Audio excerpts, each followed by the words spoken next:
Direito Constitucional, tópico 7 da organização dos poderes do Poder Judiciário, disposições gerais, do Supremo Tribunal Federal, do Conselho Nacional de Justiça, organização e competência, do Superior Tribunal de Justiça, do Tribunal Superior do Trabalho, dos Tribunais Regionais do Trabalho e de Juízes do Trabalho. A estrutura e órgãos do Poder Judiciário. O Poder Judiciário é um dos 3 poderes do Estado e possui a função de aplicar a lei aos casos concretos, resolvendo conflitos e garantindo o cumprimento da Constituição Federal. Quando 2 pessoas discutem judicialmente um contrato, quando alguém sofre uma condenação criminal ou quando um cidadão busca um medicamento na justiça, por exemplo, é o Poder Judiciário que atua. De acordo com o artigo 92 da Constituição Federal, diversos órgãos compõem o Judiciário brasileiro, cada um com funções específicas dentro dessa estrutura. O Supremo Tribunal Federal é o órgão da cúpula do Poder Judiciário. Isso significa que ele ocupa a posição mais alta da estrutura judicial brasileira. Sua principal função é proteger a Constituição Federal, razão pela qual é conhecido como o guardião da Constituição. O Conselho Nacional de Justiça foi criado pela Emenda Constitucional 45 e atua no controle administrativo e disciplinar do Judiciário. É importante entender que o CNJ não julga processos judiciais comuns. Sua função é fiscalizar e organizar administrativamente o funcionamento do Judiciário. Por exemplo, o CNJ pode investigar condutas de magistrados ou verificar problemas de gestão em tribunais. Então, o Conselho Nacional de Justiça, ele investiga a conduta de magistrados, então ele fiscaliza e organiza o funcionamento do Judiciário. O Supremo Tribunal de Justiça é conhecido como o guardião da legislação federal. É o Superior Tribunal de Justiça. Enquanto o STF protege a Constituição, o STJ garante a correta interpretação das leis federais em todo o país. Um exemplo que ajuda a entender. Se 2 tribunais interpretarem uma mesma lei federal de formas diferentes, quem entra em cena é o Superior Tribunal de Justiça. Ele pode uniformizar esse entendimento, para que todos entendam da mesma forma. O Tribunal Superior do Trabalho é o órgão máximo da Justiça do Trabalho. Ele foi incluído expressamente como Tribunal Superior pela Emenda Constitucional número 92 de 2016. Então, ele é um Tribunal Superior. Também integram o Poder Judiciário os Tribunais Regionais Federais e Juízes Federais. Eles são responsáveis principalmente pelas causas envolvendo a União, autarquias federais e empresas públicas federais. Além deles, existem os Tribunais e Juízes do Trabalho, eleitorais e militares, cada um especializado em determinadas matérias. A Justiça do Trabalho resolve conflitos trabalhistas. A Justiça Eleitoral cuida das eleições e questões políticas eleitorais. E a Justiça Militar julga crimes militares, completando a estrutura aos tribunais e juízes dos estados e do Distrito Federal e territórios. Esses juízes são responsáveis pela maior parte das ações do cotidiano, como ações cíveis, ações familiares, ações criminais e consumeristas. Tópico 2. Observações importantes sobre os órgãos do Judiciário. O STF, o CNJ e os Tribunais Superiores possuem sede na capital federal, ou seja, em Brasília. Além disso, o STF e os Tribunais Superiores possuem jurisdição em todo o território nacional.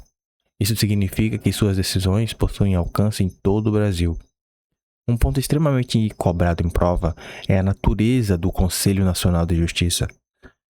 Ele não exerce função jurisdicional, não exerce. Em outras palavras, ele não atua julgando processos judiciais como fazem os tribunais tradicionais. Seu papel é administrativo, disciplinar e de controle interno. Historicamente, algumas estruturas judiciais deixaram de existir. O antigo Tribunal Federal de Recursos foi extinto pela Constituição de 88 e deu origem ao Superior Tribunal de Justiça e aos Tribunais Regionais Federal. Já os chamados Tribunais de Alçada também foram extintos em 2004. Vamos saber o que não integra o Poder Judiciário. Muitas bancas tentam confundir o candidato utilizando órgãos que possuem nome tribunal, mas não pertencem ao Poder Judiciário. A Justiça Desportiva, por exemplo, é composta por órgãos como o Tribunal de Justiça Desportiva e o Superior Tribunal de Justiça Desportiva. Se teve palavra desportiva, então não integra judiciário. Ele vai atuar em questões de esportes, como uma punição em campeonatos de futebol. Temos os tribunais de contas. Tribunal de Contas. O TC, né? TCU, por exemplo, Tribunal de Contas da União, é um exemplo de tribunal de conta. Ele não pertence ao Poder Judiciário. Apesar do nome tribunal, ele exerce função de fiscalização financeira e orçamentária da administração pública. O Tribunal Marítimo, igualmente, não entrega ao Poder Judiciário. Sua atuação está relacionada a acidentes e fatos de navegação marítima. Outro detalhe importante envolve as turmas recursais dos juizados especiais. Embora atuem dentro da estrutura dos juizados, o Supremo Tribunal Federal entende que elas são instâncias criadas por lei e o ingresso nelas ocorre por designação administrativa, não por promoção na carreira. Instâncias criadas por lei e o ingresso não ocorre por designação administrativa, não ocorre por designação administrativa. E o que seria designação administrativa?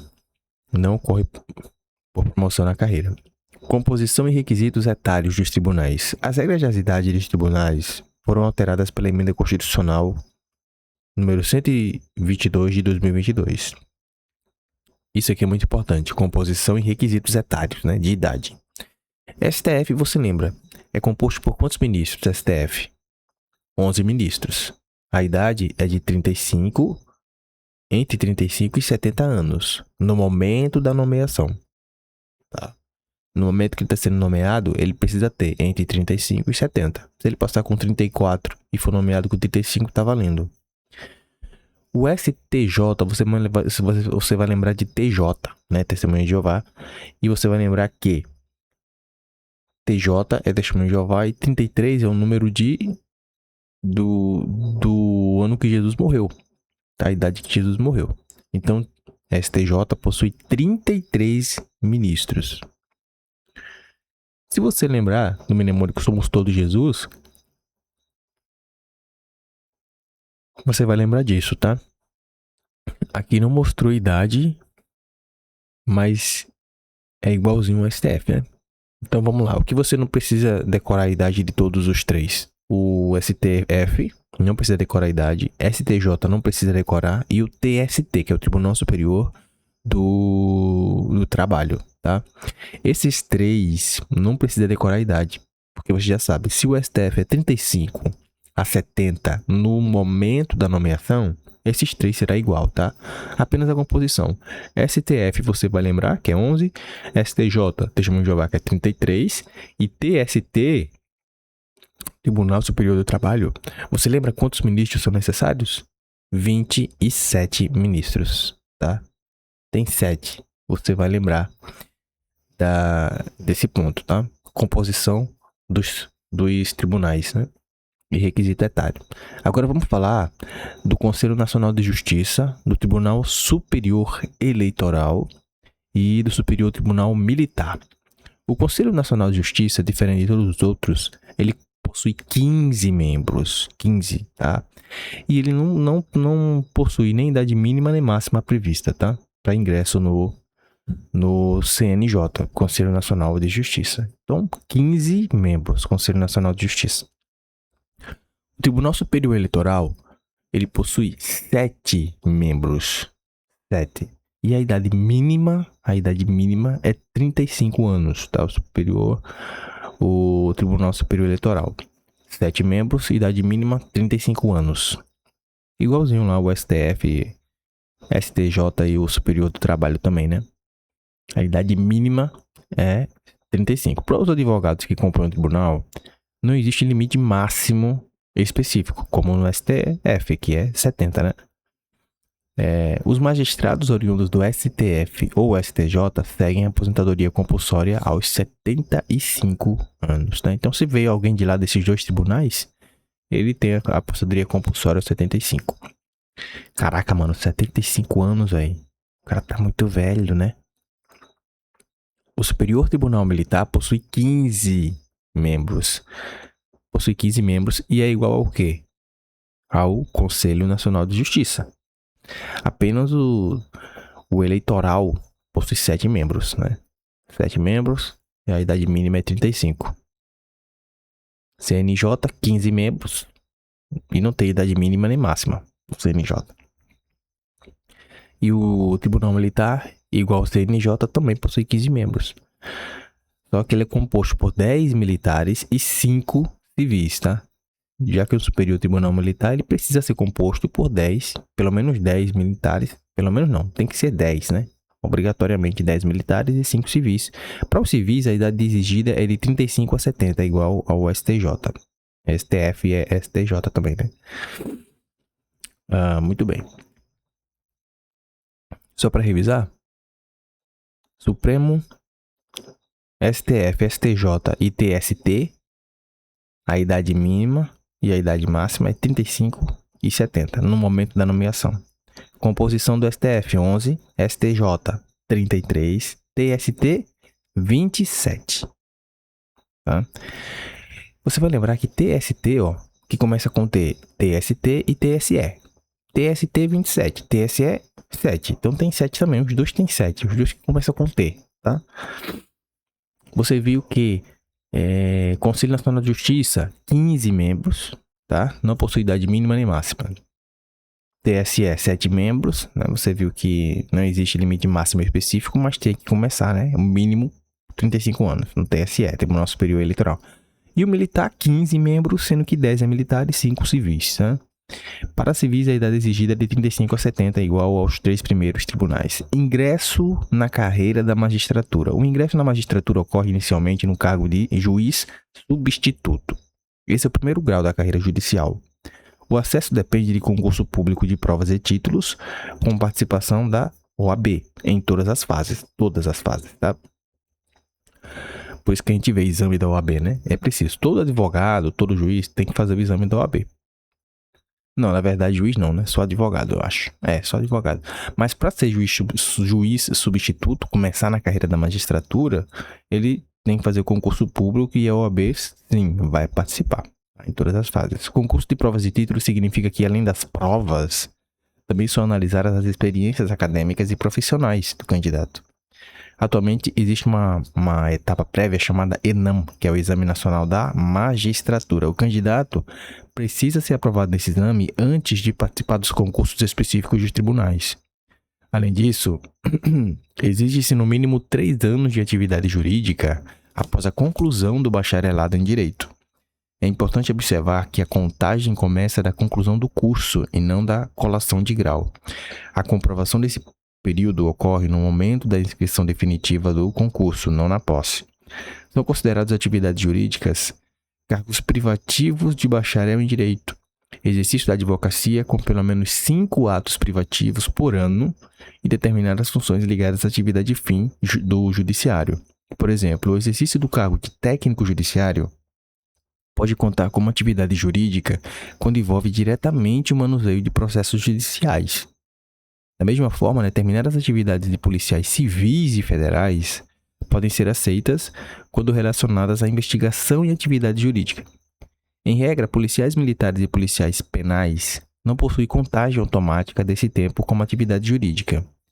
Outro ponto importante é que as leis estaduais ou leis ordinárias não possuem ou não podem fixar limites etários para o ingresso na magistratura, como existe idade mínima de 25 anos ou máxima de 50. Isso não existe.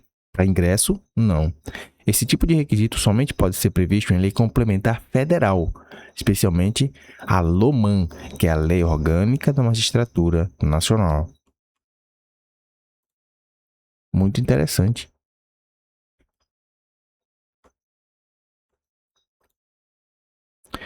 Promoção e regras de entrância.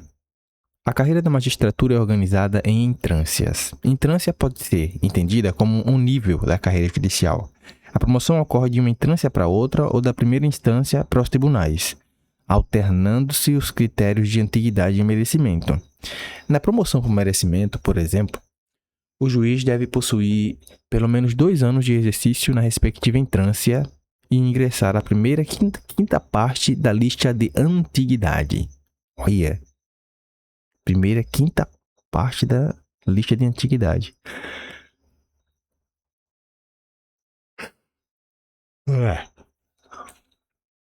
Aí, a promoção ocorre de uma instância para outra, da primeira instância para os tribunais, alternando seus critérios de antiguidade e merecimento. Olha, antiguidade e merecimento. Na promoção por merecimento, o juiz deve possuir pelo menos 2 anos de exercício na respectiva instância e integrar a primeira quinta parte da lista de antiguidade.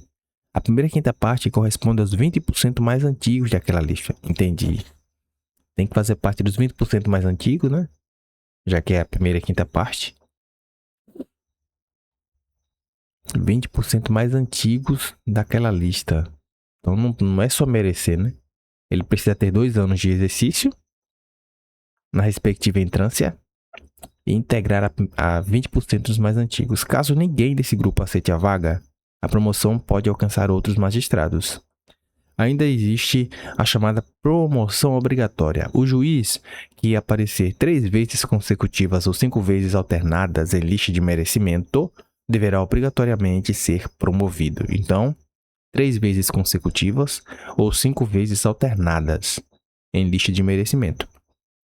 Na promoção por antiguidade, o tribunal somente poderá recusar, e lembrando, gente, que 3 vezes consecutivas ou 5 vezes alternadas em lista de merecimento façam que a promoção seja obrigatória.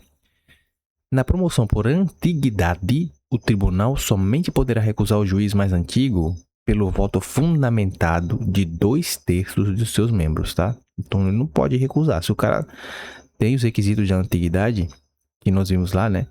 Que é ter pelo menos 2 anos de prática na respectiva entrância e 20% nos mais antigos, né? A gente viu, se isso aqui acontecer, esses requisitos, o juiz ele não pode recusar, né? Agora, se houver o voto fundamentado de 2/3 dos membros, aí beleza. 2/3. Outro detalhe importante é a vedação de promoção ao juiz que retiver autos injustificadamente além do prazo legal. Reter autos significa manter processo sobre sua responsabilidade sem dar andamento adequado. Isso aí não acontece, isso é vedado, tá? Garantias da magistratura. Os magistrados possuem garantias constitucionais destinadas a proteger sua independência e imparcialidade. A primeira garantia é a vitaliciedade. No primeiro grau de jurisdição, ela é adquirida após 2 anos de efetivo exercício. Antes desse período, o juiz pode perder o cargo por deliberação do tribunal. Após adquirir a vitaliciedade, a perda do cargo somente pode ocorrer por sentença judicial transitada em julgado, ou seja, a decisão definitiva, sem possibilidade de recurso. Os membros que ingressam nos tribunais, pelo chamado quinto constitucional, adquirem vitaliciedade imediatamente na posse. Olha, tá vendo aí? Então não precisa de 2 anos, né? Se ele foi ingressado pelo quinto constitucional. Outra garantia é a inamovibilidade. Você lembra o que é? Isso significa que o juiz não pode ser removido compulsoriamente do local onde ele está atuando. Agora, se tiver motivo de interesse público, mediante voto da maioria absoluta do tribunal ou do Conselho Nacional de Justiça. Então, ele tem inamovibilidade? Sim. Ele não pode ser removido contra a vontade, né? Para atuar no Paço, por exemplo. O cara de Maceió não pode. Agora, se houver motivo de interesse público, tem que ter, além disso, o voto da maioria absoluta do tribunal ou do CNJ, maioria absoluta, tá? Que significa que tem que ser mais da metade dos membros, tá? Que compõem o CNJ ou o tribunal, né? Então é isso aí vai acontecer, ele vai ter que ir pro Paço de um jeito ou de outro. Essa proteção vai evitar perseguições políticas ou pressões externas. Imagina que um superior de um cara, ele quer se vingar de um juiz. Ele sozinho não pode fazer isso, né? Tem que ter o voto da maioria absoluta, né? Ou do CNJ, do tribunal ou do CNJ. Essa proteção vai evitar perseguições políticas ou pressões externas. Imagine um juiz que esteja julgando casos importantes envolvendo autoridades locais. A inamovibilidade impede que ele seja transferido arbitrariamente como forma de retaliação. Existe ainda a irredutibilidade de subsídio. Isso vai impedir a redução nominal da remuneração dos magistrados. Então, vai respeitar o teto constitucional e os descontos legais, como imposto de renda, contribuição previdenciária, tá? Então, é irredutibilidade de subsídio, tá? Vai impedir a redução nominal da remuneração. Vedações e proibições aos juízes. A Constituição Federal estabelece diversas proibições aos magistrados para preservar a imparcialidade da função jurisdicional. O juiz não pode exercer outro cargo ou função salvo sua atividade de magistério. Isso significa que ele pode atuar como professor, mas não pode acumular funções incompatíveis com a magistratura. Também é proibida a dedicação à atividade político-partidária.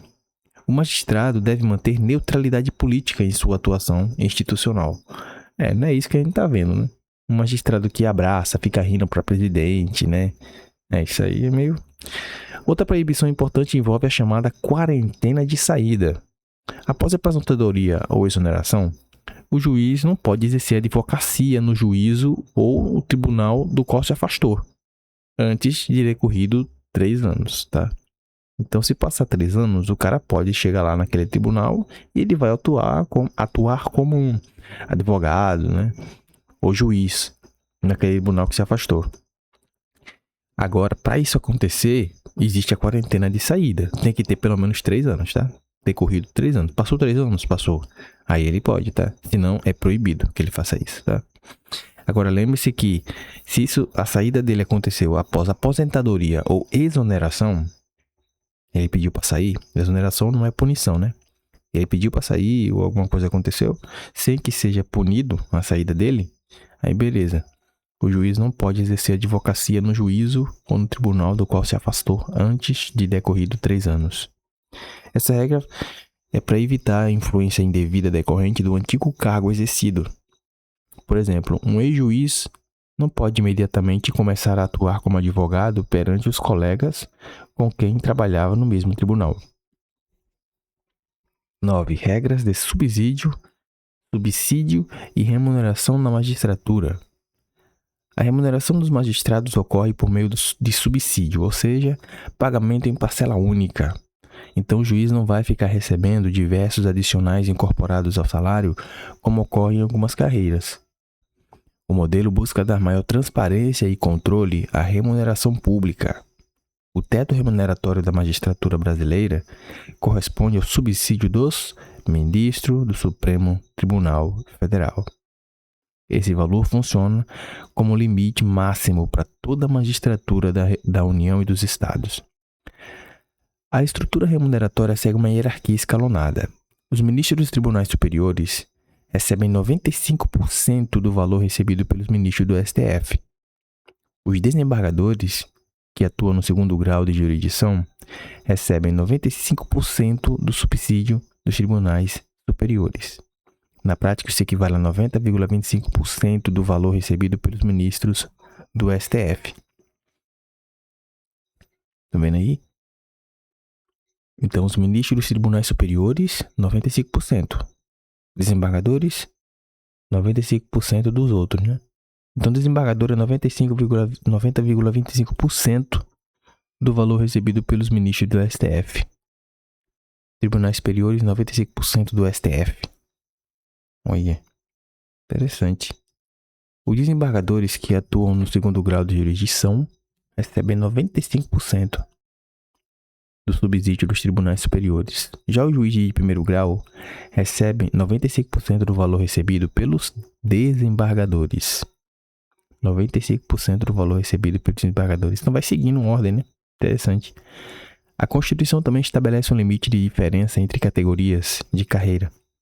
Essa diferença não pode ser superior a 10%, nem inferior a 5%. O objetivo é manter uma progressão remuneratória equilibrada dentro da magistratura. Aposentadoria e dever de residência.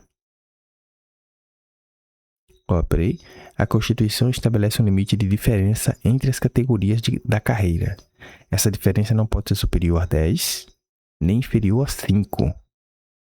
Entendi. Aposentadoria e dever de residência. Atualmente, os magistrados seguem o mesmo regime previdenciário aplicável aos demais servidores públicos, chamado de regime próprio de previdência social. previsto no artigo 40 da Constituição Federal, que é o RPPS, né? Além da emenda constitucional número 19 de 98, existiam diferenças mais marcantes entre a aposentadoria dos juízes e a dos demais servidores. Após essa alteração, houve maior uniformização das regras.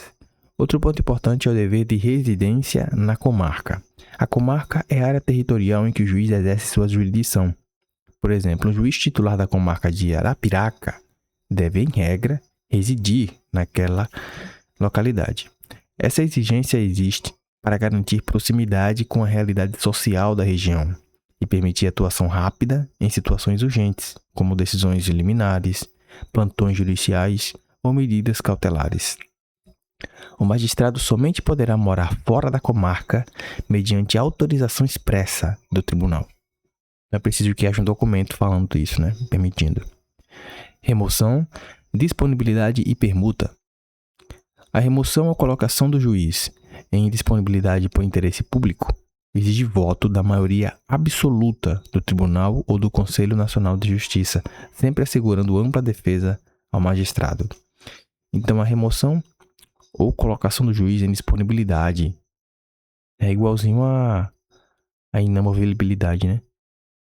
Precisa da maioria absoluta do tribunal, sempre assegurando ampla defesa ao magistrado. Disponibilidade é uma situação em que o juiz é afastado temporariamente do exercício das funções, normalmente por razões disciplinares ou administrativas. Isso é colocar em disponibilidade. A ampla defesa garante que o magistrado tenha a oportunidade de apresentar provas, argumentos e se defender adequadamente antes da decisão. Uma novidade importante é a possibilidade de permuta entre magistrados. Permuta significa troca de lotação entre juízes. Então, atualmente, ela pode ocorrer entre juízes de comarcas de igual entrância, por exemplo. Entrância representa o nível da carreira judicial dentro da organização. Sim, a permuta pode ocorrer até mesmo entre magistrados submetidos a regimes jurídicos diferentes. Então, um é CLT, o outro é público. Um exemplo seria o juiz de Tribunal de Justiça Estadual realizando permuta com o magistrado do Distrito Federal. Entendi. Então, permuta também pode acontecer entre magistrados submetidos a regimes jurídicos diferentes. Então, permuta, ó, tá vendo aí? O que seria permuta? Troca de lotação, né? Sair de um lugar para outro, né? Trocar o lugar. Eu moro do Rio, quero morar em Alagoas, eu posso realizar permuta entre juízes. Lembrando que tem que morar no lugar, né? Que for.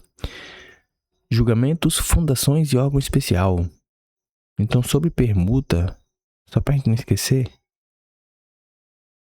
pode acontecer entre magistrados e também permite magistrados submetidos a regimes jurídicos diferentes, né? Então, um magistrado que trabalha no TJ estadual pode realizar permuta com o magistrado do Distrito Federal. Regimes diferentes. Julgamento, e essa permuta também se aplica a desembargadores. Legal. Julgamentos, fundações e órgão especial. A Constituição determina que todos os julgamentos sejam públicos e que todas as decisões judiciais sejam fundamentadas. Fundamentar uma decisão significa explicar os motivos jurídicos que levaram o juiz ou tribunal àquela conclusão. Por exemplo, um magistrado não pode simplesmente afirmar pedido negado sem explicar os fundamentos legais e probatórios que justificaram a decisão. A ausência de fundamentação gera nulidade da decisão. Apesar da regra geral de publicidade, a lei pode restringir a presença do público em situações que envolvam intimidade ou interesse social relevante. Isso ocorre, por exemplo, em processos envolvendo crimes sexuais ou questões familiares sensíveis que podem tramitar em segredo de justiça. As decisões administrativas dos tribunais também devem ocorrer em sessão pública. Já as decisões disciplinares exigem maioria absoluta dos membros do tribunal. Outro tema importante é o órgão especial. Tribunais com mais de 25 julgadores podem criar um órgão especial composto por no mínimo 11 e no máximo 25. A criação é facultativa, ou seja, o tribunal pode decidir se deseja ou não instituir esse tribunal, esse órgão especial, tá?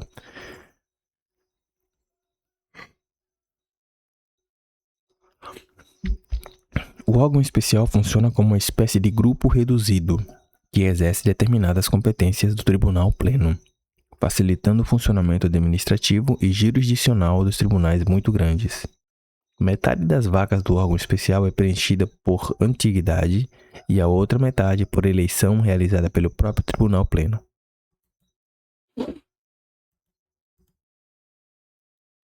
Além disso, deve ser respeitada a proporcionalidade do quinto constitucional dentro desse órgão. No órgão especial, tá vendo aí, ó? Metade das vagas é preenchida por antiguidade e a outra metade por eleição realizada pelo próprio Tribunal Pleno. Então, se tem 25 membros, julgadores, e quer ser criado esse órgão especial, metade tem que ser preenchida por antiguidade e outra metade por eleição. Além disso, deve ser respeitada a proporcionalidade do quinto constitucional dentro desse órgão. Atividade jurisdicional e gestão processual. A atividade jurisdicional deve ser contínua e ininterrupta. Para isso, a Constituição proíbe férias coletivas no primeiro e segundo graus de jurisdição. Isso significa que fóruns e tribunais estaduais ou federais não podem simplesmente parar completamente durante determinados períodos do ano. Mesmo durante recessos ou feriados, deve existir sistema de plantão permanente para atender casos urgentes, como habeas corpus, prisões, medidas protetivas e liminares. As férias coletivas permanecem apenas no STF e nos tribunais superiores. Outro ponto importante é a possibilidade de delegação de determinados atos aos servidores. Servidores podem praticar atos administrativos e atos de mero expediente sem caráter decisório. Atos de mero expediente são providências simples do andamento processual, como juntada de documentos, emissão de certidões, movimentações automáticas. Esses são atos de mero expediente. Por outro lado, decisões judiciais propriamente ditas, como sentença, decisão interlocutórias, são exclusivas do magistrado e não podem ser delegadas. Sentenças e decisões interlocutórias. A Constituição também determina a distribuição imediata dos processos em todos os graus de jurisdição. Distribuição é o procedimento que define para qual juiz ou órgão aquele processo será encaminhado. A exigência de imediatidade busca evitar represamento, demora artificial ou manipulação na escolha do julgador. Agora sim, vamos falar de quinto constitucional. O quinto constitucional está previsto no artigo 94 da Constituição Federal e busca oxigenar o Poder Judiciário com profissionais vindos de outras carreiras jurídicas. A ideia é trazer experiências diferentes para dentro dos tribunais, especialmente membros do Ministério Público e advogados da Ordem dos Advogados do Brasil. O Instituto aplica-se aos seguintes tribunais: Tribunal Superior do Trabalho, Tribunal Regional do Trabalho, Tribunal Regional Federal e Tribunal de Justiça. Tá?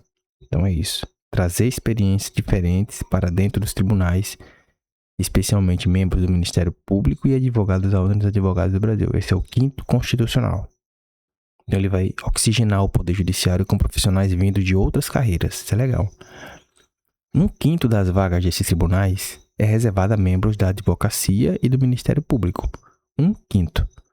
Quando o cálculo gera a fração, o arredondamento nunca deve ocorrer para cima. O processo de escolha ocorre em etapas.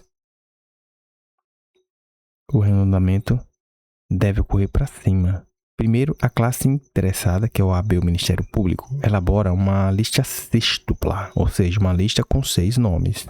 Depois, o tribunal reduz essa lista para uma lista tríplice, contendo apenas 3. Por fim, o chefe do Poder Executivo realiza a escolha final no prazo de até 20 dias. Se for Tribunal Federal, a escolha será feita pelo Presidente da República. Se for Tribunal Estadual, será feita pelo governador.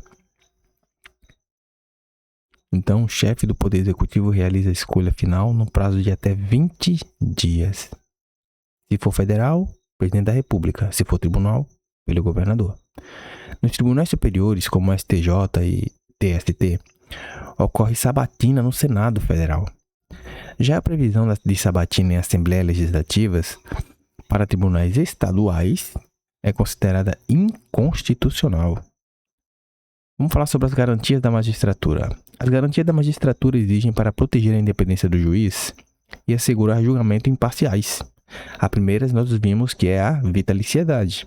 No primeiro grau, ela é adquirida após 2 anos. Nos casos de ingresso pelo 5º Constitucional ou os tribunais superiores, você sabe que a vitaliciedade é adquirida imediatamente, né?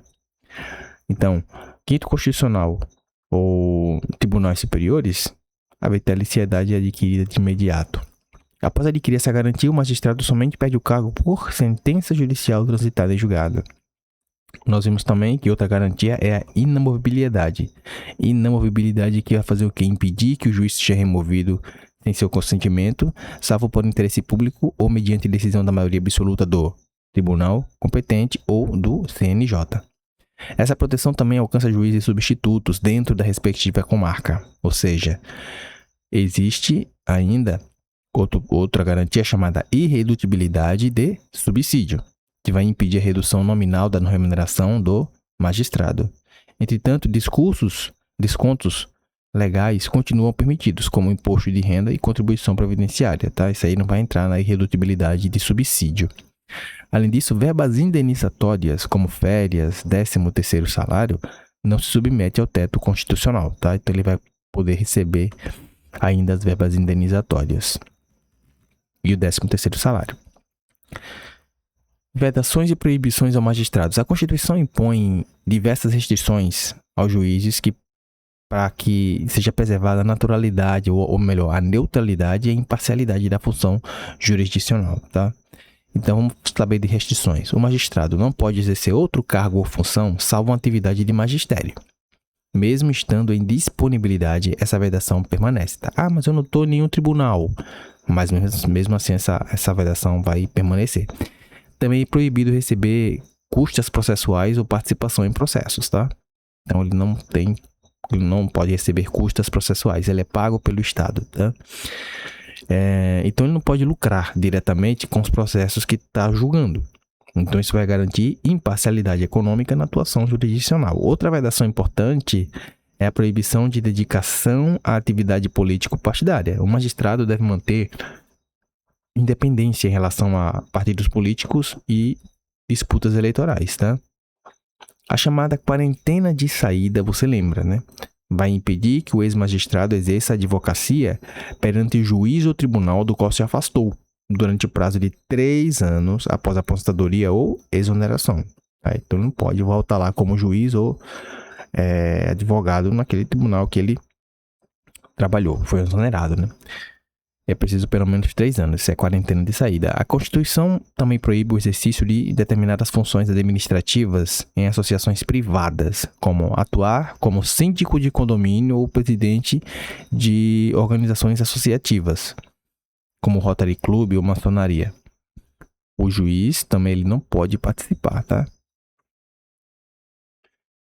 Não pode ter funções administrativas.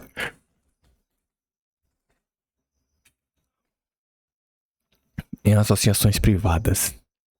Punições específicas aplicáveis aos magistrados. Uma punição bastante relevante é a aposentadoria compulsória, como sanção disciplinar. Opa, isso aqui não existe mais não, viu? Isso aqui não existe mais não. Eu vi uma notícia dizendo que foi excluída isso aqui como sanção. Aposentadoria compulsória foi até o Dino. Depois vou ver isso.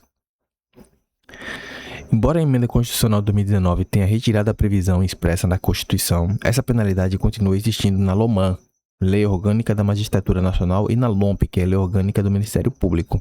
Será que ela continua, velho? Olha lá. Tenha retirado a previsão expressa da Constituição. Ela ainda existe na LOMAN. Na prática, essa medida funciona como uma forma de afastar o juiz vitalício do exercício do cargo antes de o trânsito em julgado de eventual ação judicial destinada à perda definitiva da função. Olha, pra se proteger é foda, né? Então já dá a entender que os ministros do STF fizeram isso pra se proteger. Olha lá. Fez merda? Não vai perder. Olha, velho. Afastar o juiz vitalício do exercício do cargo antes do trânsito em julgado de eventual ação judicial destinada à perda definitiva da função. Ou seja, mesmo possuindo vitaliciedade, o magistrado ainda pode sofrer sanções disciplinares graves no âmbito administrativo. Autonomia dos tribunais. A Constituição Federal garante aos tribunais autonomia para administrar sua própria estrutura e seus recursos financeiros. Essa proteção existe para evitar interferências indevidas dos outros poderes, especialmente do executivo. Imagine, por exemplo, um governador tentando impedir o funcionamento adequado do judiciário, reduzindo arbitrariamente recursos ou interferindo na organização interna dos tribunais. A autonomia constitucional serve justamente para impedir esse tipo de situação e preservar a independência do poder judiciário. Os artigos 96 e 99 da Constituição Federal tratam dessa autonomia sobre dois aspectos principais: autonomia administrativa e autonomia orçamentária financeira. A autonomia administrativa permite que os tribunais organizem seu funcionamento interno. Já a autonomia financeira e orçamentária permite administrar recursos e elaborar propostas orçamentárias próprias. Órgãos que possuem ou não autonomia. Alguns órgãos possuem autonomia administrativa, financeira e orçamentária completa. E você vai lembrar disso pelo AFO, né? A AFO que é o quê? Autonomia administrativa, financeira e orçamentária. Tá?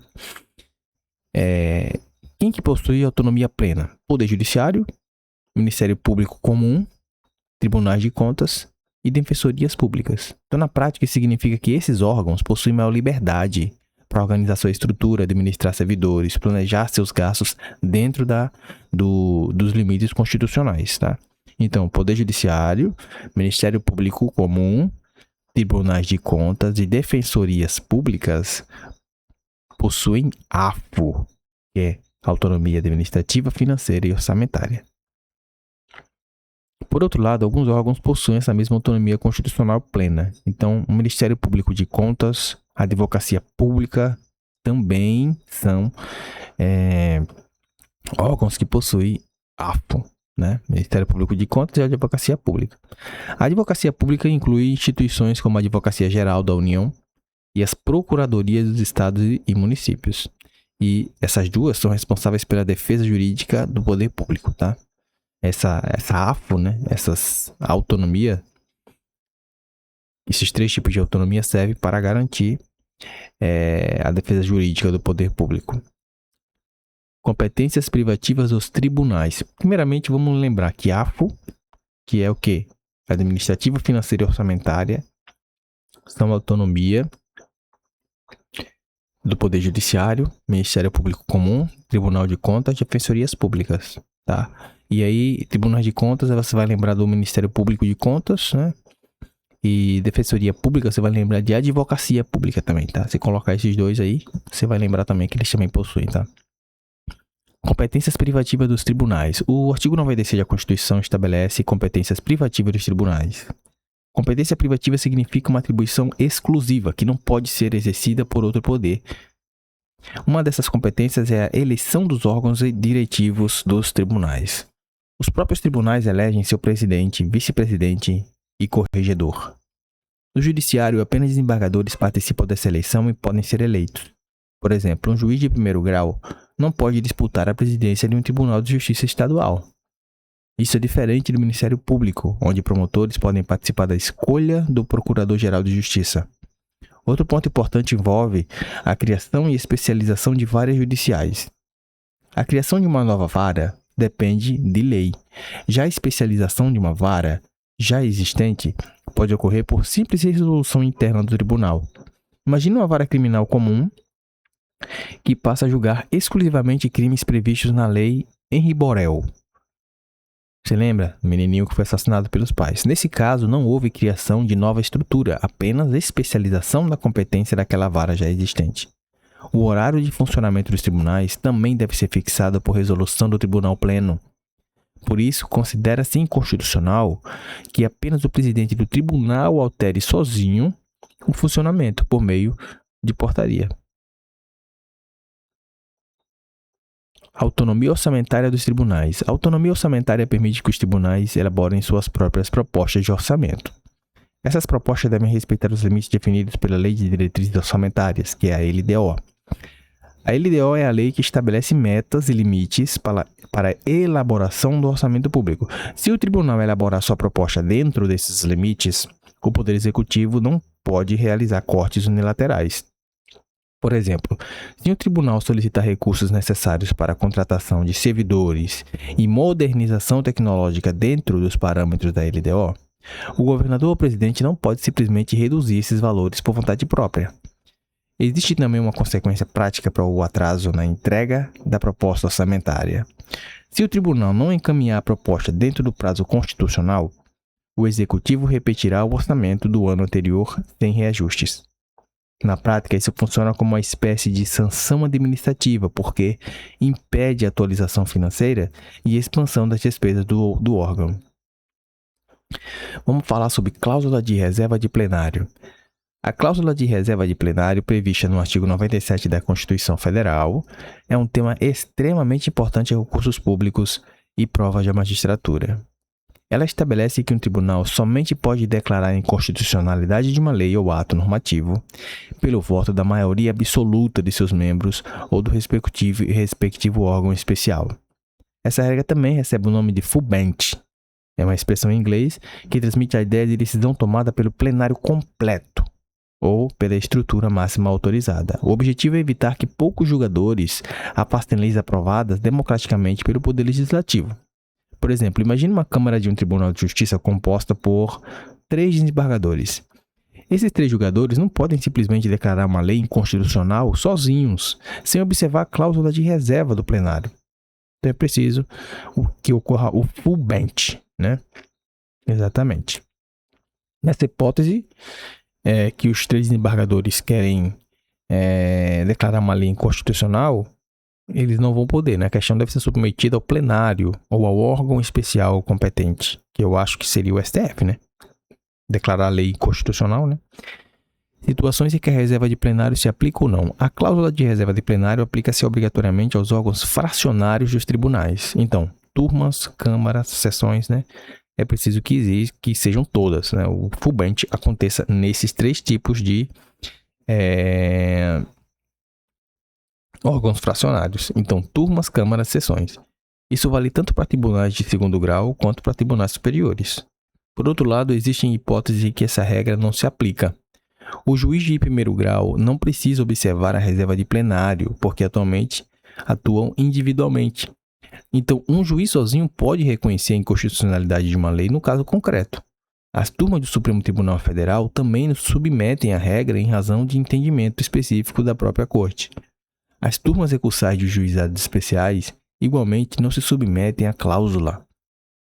Outro ponto importante envolve as decisões de interpretação conforme a Constituição. Nesse tipo de decisão, o tribunal afirma que a norma é inconstitucional desde que interpretada de determinada maneira. Como não há declaração de constitucionalidade, a reserva de plenário não é exigida.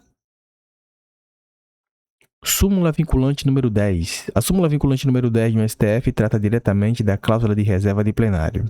Ela estabelece que viola essa cláusula a decisão do órgão fracionário que, mesmo sem declarar expressamente a inconstitucionalidade da lei, afaste a sua aplicação no caso concreto. Na prática, o tribunal não pode disfarçar uma declaração de constitucionalidade. Por exemplo, imagine uma Câmara de Tribunal afirmando: não estamos declarando a lei inconstitucional, apenas deixando de aplicá-la nesse caso. Né? Se na prática a decisão afasta totalmente a incidência da norma por incompatibilidade com a Constituição, haverá violação da súmula vinculante número 10.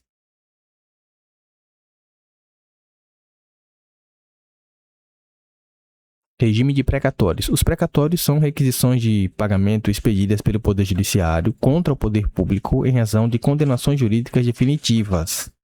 Em outras palavras, quando a União, Estado ou Município perde definitivamente uma ação judicial e precisa pagar determinada quantia, esse pagamento normalmente ocorre por meio de precatório. Então, imagine um servidor público que processa o Estado para receber diferenças salariais atrasadas e vence a ação definitivamente. O pagamento poderá ocorrer via precatório. A Constituição exige que os pagamentos sigam rigorosamente a ordem cronológica de apresentação. Então, isso significa que o ente público não pode escolher arbitrariamente quem vai receber primeiro.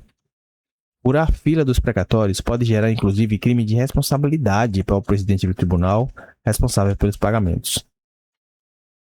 Requisição de valor, RPV. A requisição de pequeno valor é uma forma mais rápida de pagamento das dívidas públicas judiciais. Precatório e existe também a requisição de pequeno valor, que é o RPV. O RPV existe para evitar que pequenos créditos entrem na longa fila dos precatórios. Então, os limites variam conforme o ente federativo. Na União, até 40 salários mínimos pode ser usado o RPV. Nos estados, 30 salários mínimos pode ser usado o RPV.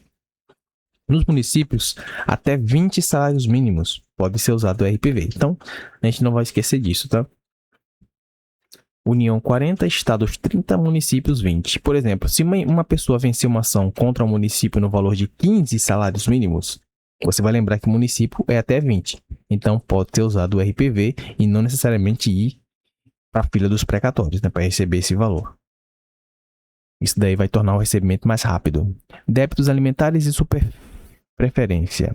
Os chamados débitos alimentares possuem prioridade no pagamento. Então, são exemplos: salários, aposentadorias, pensões, indenizações por morte, indenização por invalidez, vão receber esse nome porque estão ligados à subsistência da pessoa, à vida. Imagina um aposentado aguardando o pagamento do benefício atrasado, é essencial para sua sobrevivência. Por isso a Constituição dá prioridade a esse tipo de crédito. Ainda existe a chamada superpreferência, que é criada pela Emenda Constitucional número 62 de 2009. Ela vai beneficiar pessoas com 60 anos ou mais, portadores de doença grave, pessoas com deficiência. Esses 3 tipos serão contemplados com a superpreferência. Esses credores recebem prioridade máxima dentro dos precatórios alimentares. Entretanto, essa prioridade possui limite. O pagamento preferencial alcança apenas até o triplo do valor do RPV. O valor excedente retorna para a fila normal. Olha. Alcança apenas até o triplo do valor da RPV. Outro detalhe importante: se um idoso vender seu precatório para outra pessoa, a superpreferência não acompanha o crédito. Ela permanece ligada à condição pessoal do credor original. Superpreferência. Se o idoso vender seu precatório para outra pessoa, a superpreferência não acompanha o crédito. Regras orçamentárias dos precatórios. Os precatórios apresentados até 1º de fevereiro devem ser incluídos no orçamento público para pagamento até o final do exercício seguinte. Isso significa que existe planejamento orçamentário obrigatório para essas dívidas judiciais. A atuação monetária dos precatórios deve ocorrer pelo IPCA mais 2% ao ano, respeitando o limite máximo da taxa Selic. Atualização monetária dos precatórios. O IPCA, Índice Nacional de Preços ao Consumidor, amplo, é um dos principais índices oficiais de inflação do país. A taxa Selic é a taxa básica de juros da economia brasileira. Tá vendo aí, ó? IPCA mais 2% ao ano. Os precatórios apresentados até 1º de fevereiro devem ser incluídos no orçamento público para pagamento até o final do exercício seguinte. Existe planejamento orçamentário obrigatório para essas dívidas. Então existe planejamento, né? Uso, cessão e honorários em precatórios. Uso, cessão e honorários. O credor pode vender seu precatório para terceiro sem precisar da autorização do ente público devedor. Isso é chamado de cessão de crédito. Por exemplo, uma pessoa que não deseja esperar anos para receber pode vender seu precatório para uma empresa especializada, recebendo imediatamente um valor menor. Os créditos também podem ser utilizados para quitar débitos com o próprio ente público devedor, comprar imóveis públicos,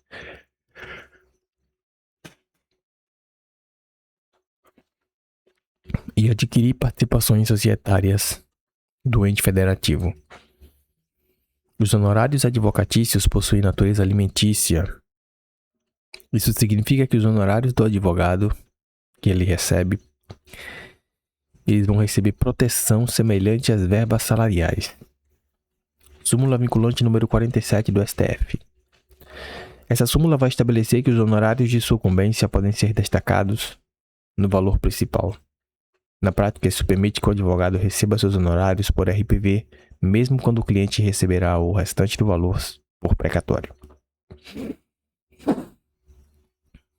Honorário de sucumbência. Por exemplo, imagine uma ação milionária contra o Estado.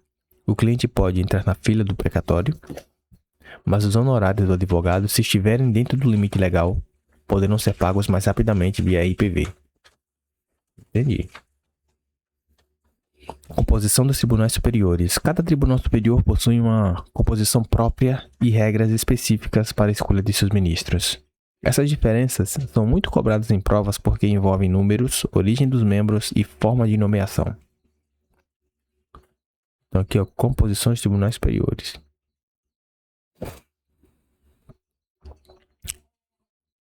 Supremo Tribunal Federal.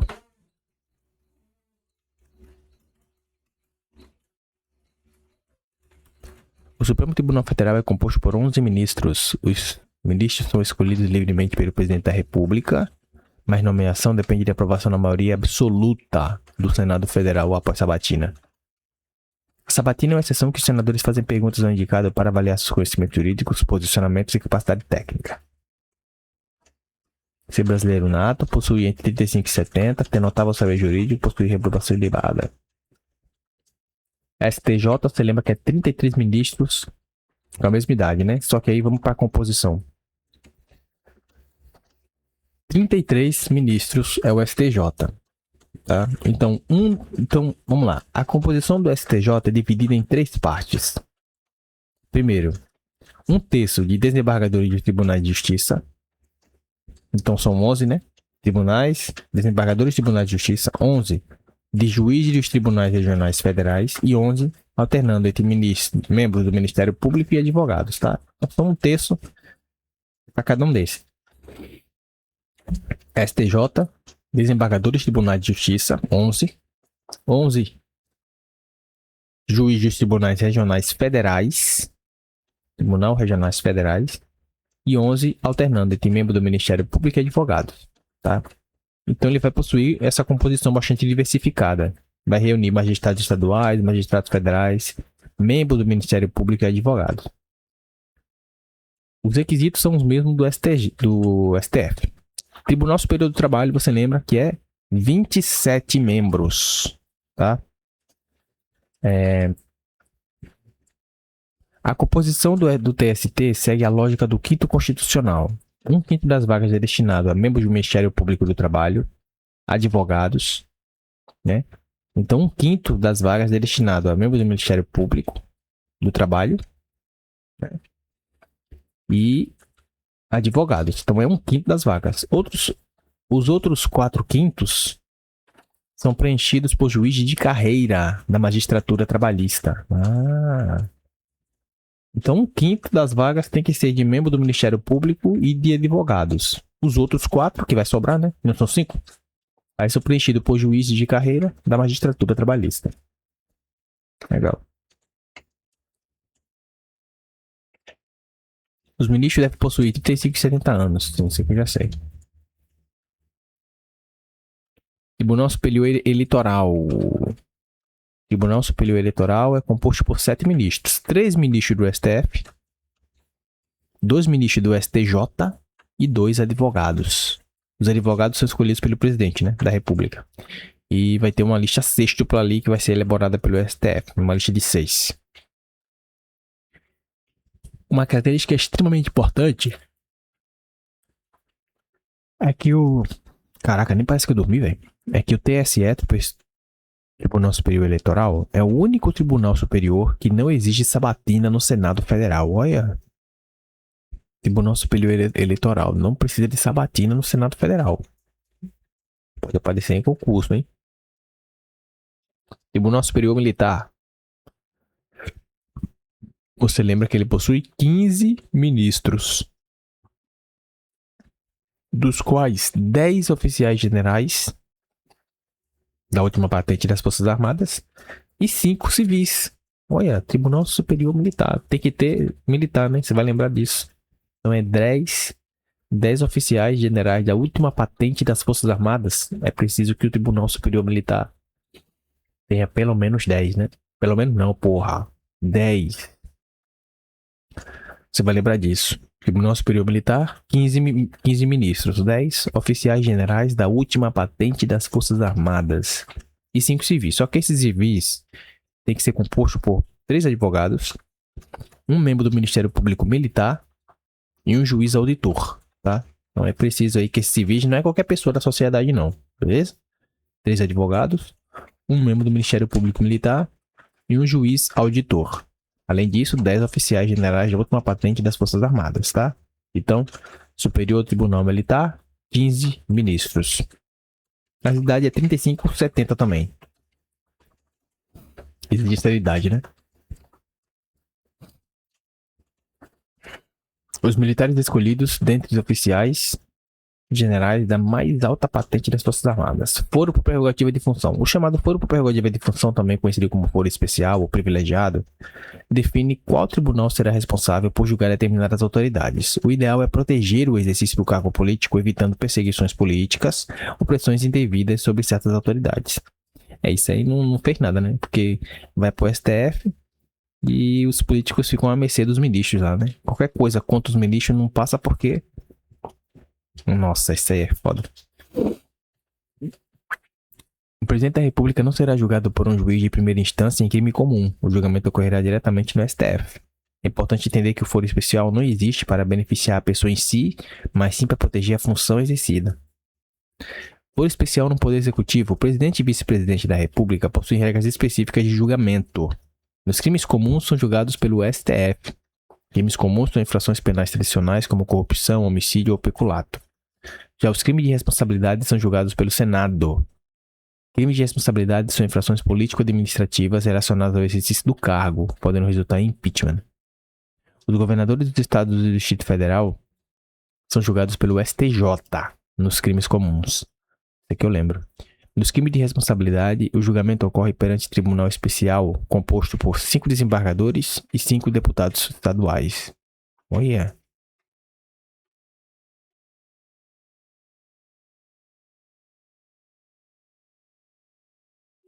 Então, governadores e dos estados e Distrito Federal são julgados pelo STJ nos crimes comuns. E nos crimes de responsabilidade, é um tribunal especial que é composto por 5 desembargadores e 5 deputados estaduais. Já os prefeitos possuem foro no tribunal de segundo grau correspondente. Então pode ser Tribunal de Justiça, Tribunal Regional Federal ou Tribunal Regional Eleitoral. Esses 3 tribunais podem julgar crimes de prefeitos, né? Já o impeachment do prefeito por crime de responsabilidade próprio é julgado pela Câmara. Então, crime de responsabilidade, Câmara.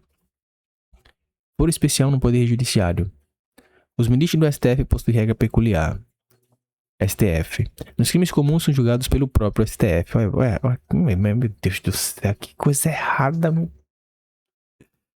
Isso tem cara de coisa errada, velho. Pra isso dar certo, eles têm que ser muito honestos, irmão. E não existe ser humano honesto no Brasil, cara. Nos crimes de responsabilidade, o julgamento compete ao Senado Federal.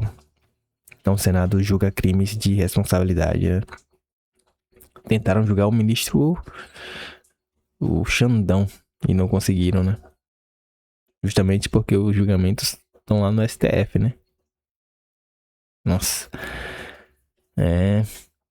Os ministros dos tribunais superiores são julgados pelo STF. Mas lembrando, gente, que crime comum é julgado no STF, tá? Apenas crimes comuns. Crimes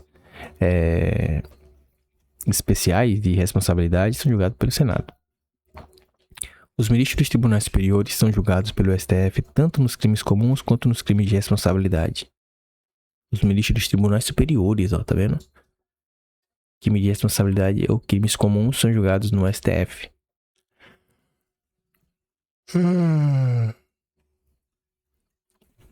Os desembargadores dos Tribunais de Justiça, Tribunais Regionais Federais, TRE e o TRT, né?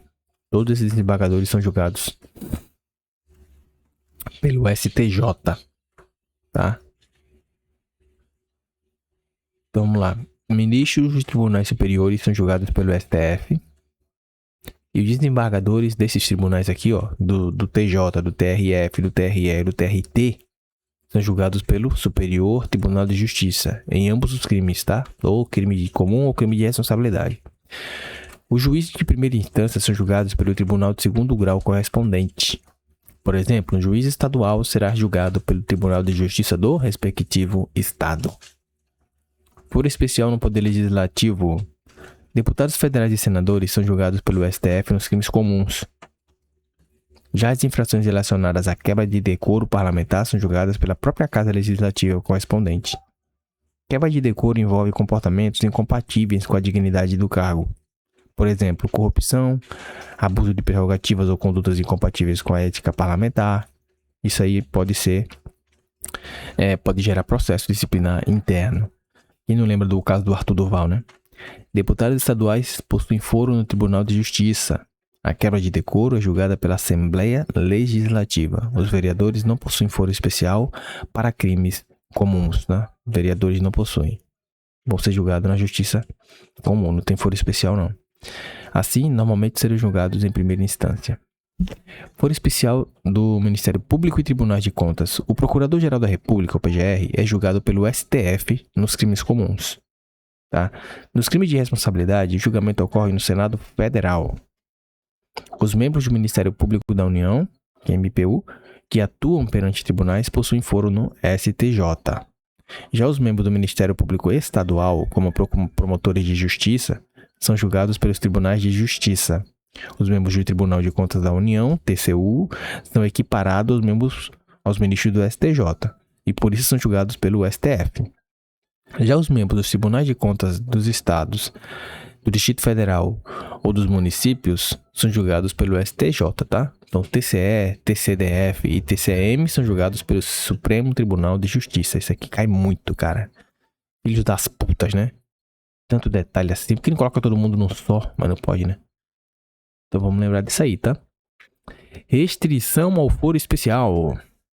O STF restringiu bastante o alcance do foro especial no julgamento da ação penal 937.